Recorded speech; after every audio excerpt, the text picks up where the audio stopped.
today's class we will be discussing about the never read the logs and network always play by the rules. So these two anti-patterns we will look into. What are their various header fields and body fields, we will also look into it. So the first one that we have is never read the logs. As you can see, the anti-pattern name is never read the logs, and this is also known as guys watching big network displays miss everything, insider threat, advanced persistent threat, which can be represented as APT, network operations center, which is represented in brief or abbreviated as NOC. The refactored solution names are advanced log analysis, and the unbalanced primal forces is the management of confidentiality. Under anecdotal evidence, we have Nick Leeson at Barings Bank, WikiLeaks, Aurora cyber intrusions.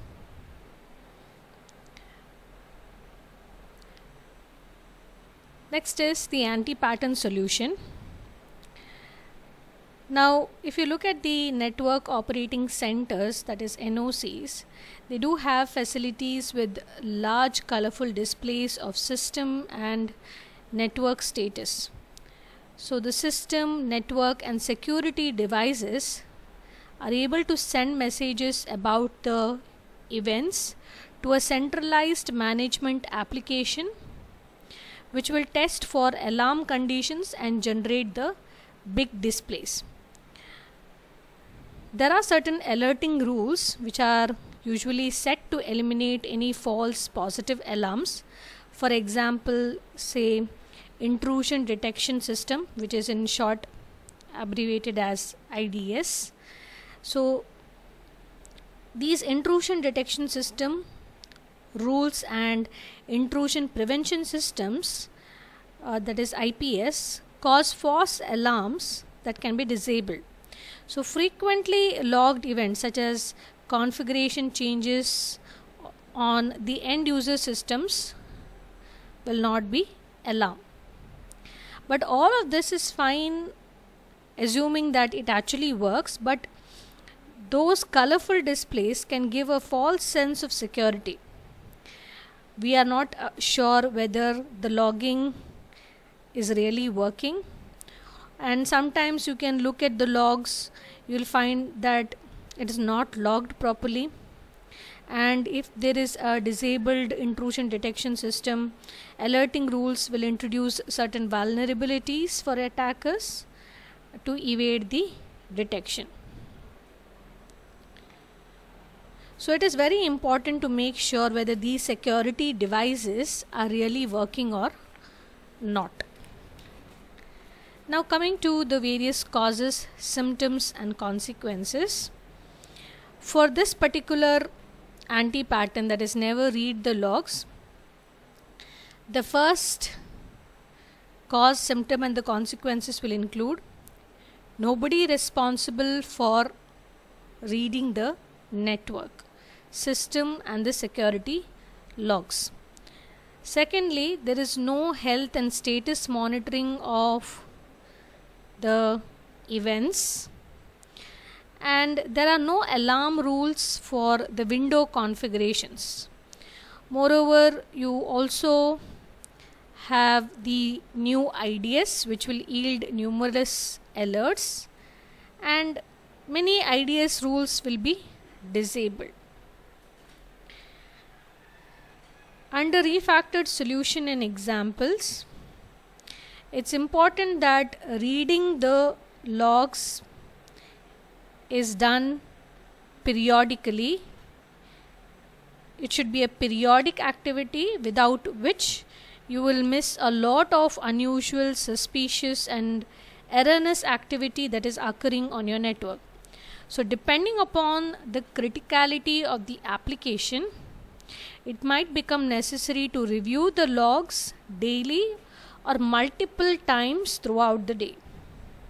And the review of the system security event logs, system logs, device logs, IDS or the IPS logs need to be done on a regular basis.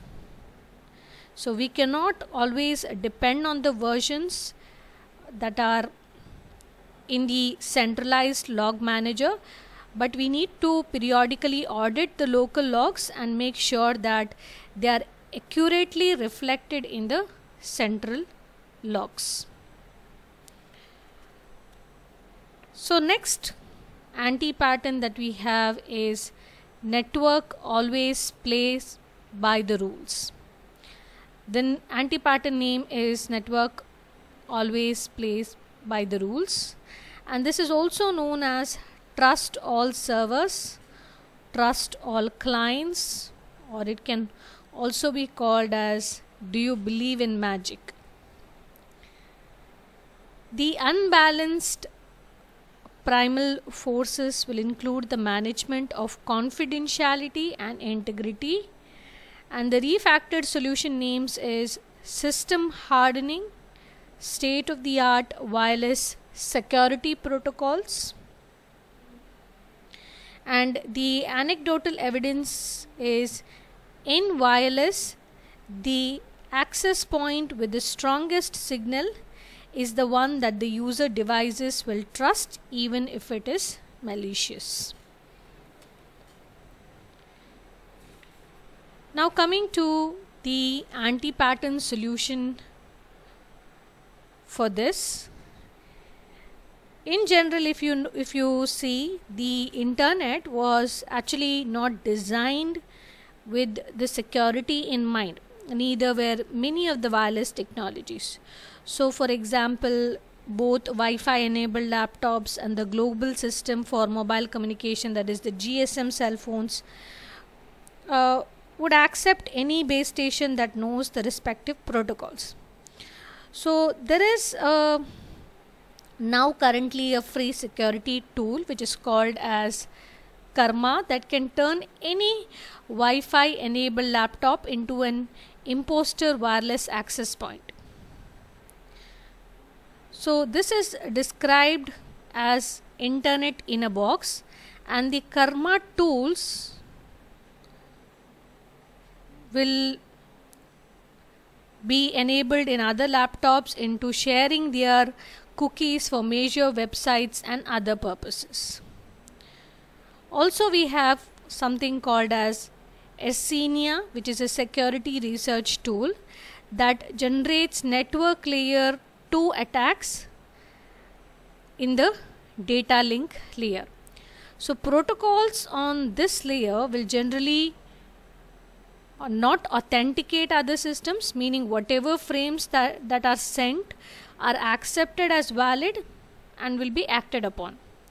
So this is a general vulnerability which was responsible for the cache poisoning, and Esenia can perform host spoofing and monkey in the middle attacks on 6 additional protocols, including the dynamic host configuration protocol, which is responsible for assigning the internet protocol address to the machines. Now many of these security issues on the internet are due to the software assuming that all others are playing by the rules. For example, say assuming that other programs follow all the internet requests for command standards, specifications, and always exchange reasonable parameters. So the cyber can exploit the code, and malware can exploit these design assumptions by deliberately breaking the rules and catching the technology off the guard. So that this can cause the targeted software to perform operations it was not designed to do, and on behalf of the attacker it can be done. Then we have the causes, symptoms and consequences of the anti-pattern network always play by the rules. The first one is the lack of server and client authentication. Now, when it comes to lack of server authentication, it could be HTTP, Wi-Fi, GSM, DNS, or SMTP. When it comes to lack of client authentication, it could be HTTP and the HTTPS. Then also there is no monitoring networks for the malfunction protocols and packets.